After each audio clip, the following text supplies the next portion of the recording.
solve that problem.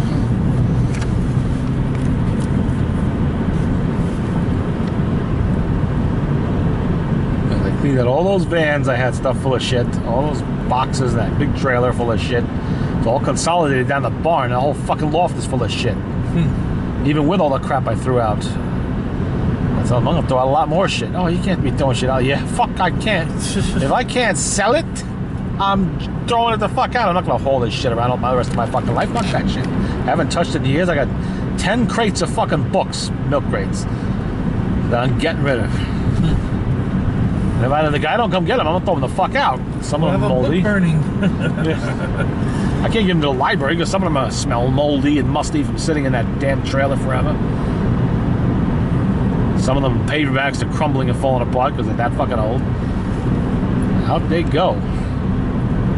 You know, it's not like you got first editions, you know? No, it's just bulk books. Being expensive books, I have it with me in the RV, and I'm going to save those. Or sell them. I know what's worth money and what isn't, you know? He saw me selling a whole bunch of camera gear. What are you selling that for? Did you use it? I said, gee, I did in the 1990s. Yeah. You know, I don't need it now. It's just very, sitting there. Very early 2000s at best, right? Yeah. 02, 03. I got my first digital camera in 2005. And since then, that's the camera I've increasingly used. Now I exclusively, like I'm doing right now, I use digital cameras. I don't use the film cameras anymore. Right. If I can find where I put my fucking Nikon cameras, I'll be selling those too. I know I gotta bag them somewhere before the fungus finds them. Yeah.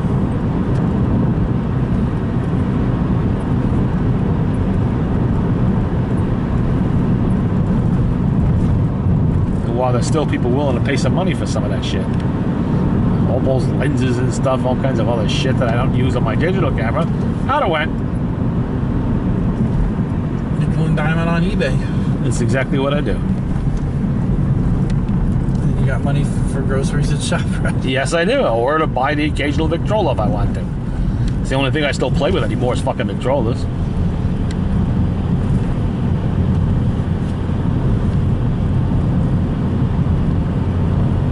All that fucking ammunition I got, holy fuck. I had it scattered all over the fucking place. Now that it's in one spot, Jesus Christ. Almost broke my fucking back hauling that shit in there. But then if you go to sell this stuff... That's the problem.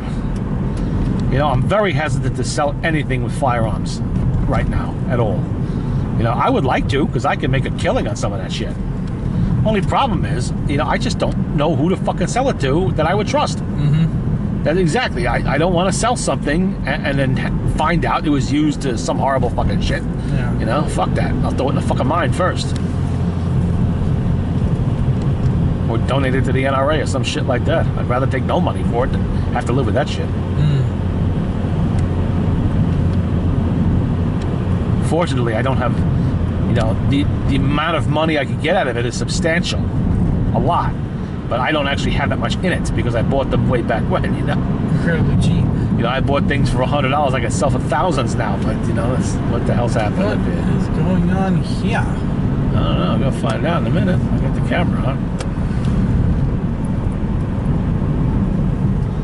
Camera would fucking focus.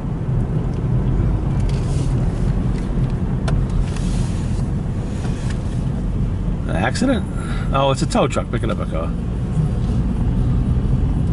That's all. Somebody overheated by the look of it. Yeah. We have... It's a Mexican taxi. Yep. We blew the engine. Some other major component.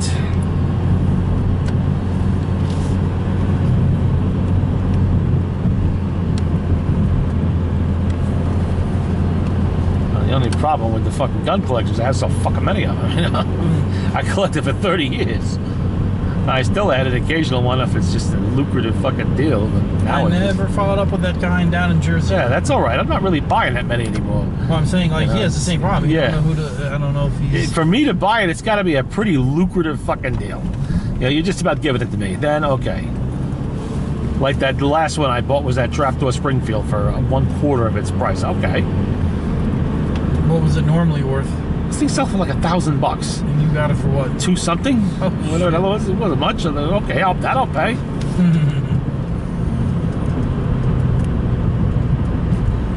Get some of those trapdoors up in the armory. Yeah.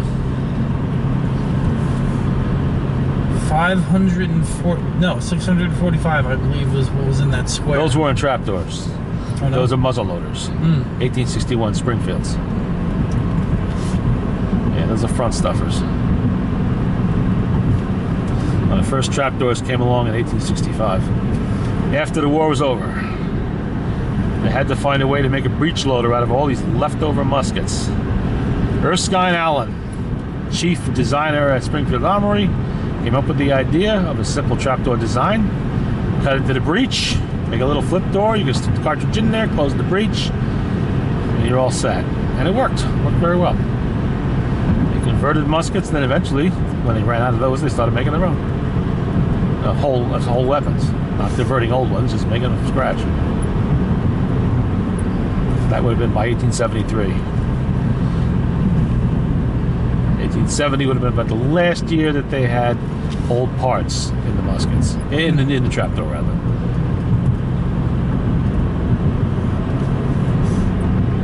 There's a bank of them, 645. I know, I got pictures of it. That was, 1,000 of them went down, and then they said 800 came back. Yeah. So almost all that whole horde came back.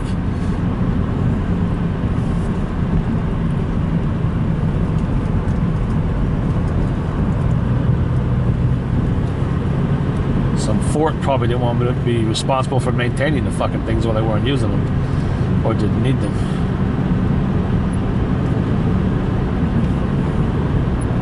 Now it's 20, 30 years after the war. Fuck it, stick them up in the attic. Yeah. Well, yeah, because I'm really surprised they were not sold for scrap, because most of that stuff was. Francis Bannerman down in the city would have bought them right up. He bought up most of the other ones that I'm aware of. And then spent fucking 50 years trying to sell them. Good thing they survived. Yeah, those ones stayed with the armory. The ones Bannerman had, they ended up in the hands of whoever. You know. The best story for Bannerman was that he ended up with all the early trapdoors. The government cleaned them out, you know, by 1870, got rid of a lot of the 1865s and model 1866s. They took the 50-70 ammunition because they all were using 45-70 by then. Ended up with this big load of them in the city, and the French went to war with the Prussians in 1870. And the French approached Bannerman asking to buy these leftover Springfield trapdoors. So Bannerman, not wanting to offend any of his good customers, went to the German consulate and said, look, the French are asking to buy these, you know, how would you feel about that? And the German said, well, go ahead and sell them all they want. We'll have them all in a few months anyway. Which they did. And they sold them back to Bannerman, who then put them up for sale again. Went full circle. Yeah, the French disastrously lost the Franco-Prussian War. The Germans very decisively won it, captured their emperor and their weapons,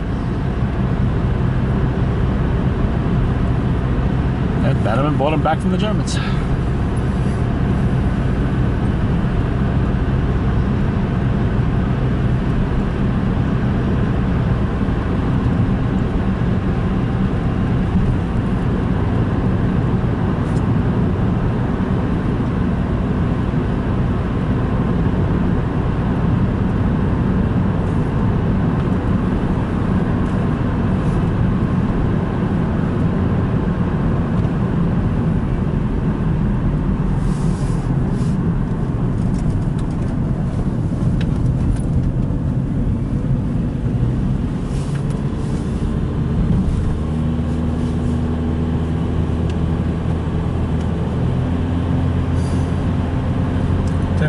Sale to go see him when he first started getting all those guns.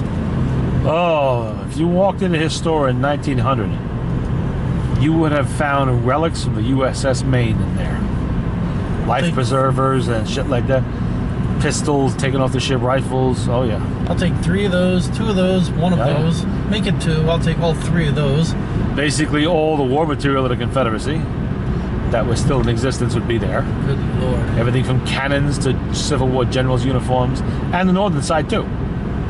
bought at scrap metal price. So just walk, you know, where you got the open and close sign? Yeah. You would just walk in and say, you're closed. First thing you would see is a big table full of rifles and barrels and tables full of rifles, labeled rifles for decoration. Because back then it was very popular to decorate, you know, what we would call a man cave today. You know, back then it'd be the hunting room or the trophy room or the billiards room. You'd put all these rifles up on the wall, you know, so it looks cool like an English castle.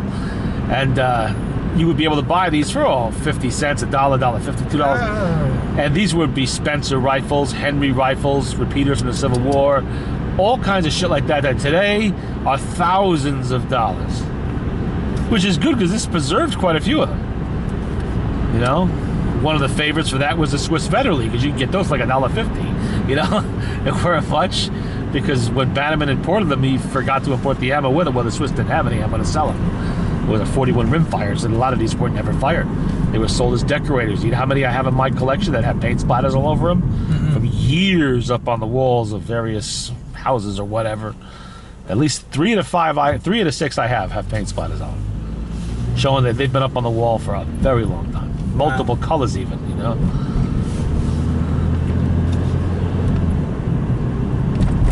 British Snyders, Martini Henrys, all of that stuff.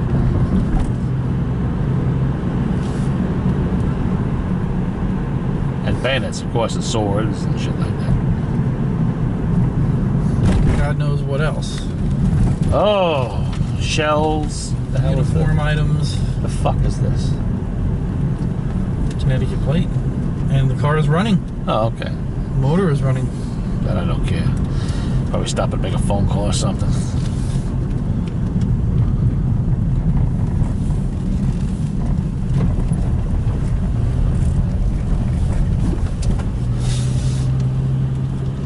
Actually, Bannerman outfitted entire third world country militaries with shit. Everything from uniforms and helmets to weapons and bayonets and ammunition, everything. He had that much shit. Well, you've seen Bannerman's Island, you know. That place was actually a gigantic clearinghouse for all that stuff. Yeah, if you were a wannabe dictator of some third world country in 1900 and you needed an immediate, you know, infusion of weapons, you went to see Bannerman. No problem. He'd sell you a single rifle, he'll sell you 100,000. He doesn't care. You got the money. Huh? Kitty cat. Nope, where? He just ran into the fence. I think it was either Tal or it was something. Chug. Yeah. All right, I guess we'll see you on the 19th then when you get back. I'll be back a couple, 3-4 days before that, but yeah, it'll be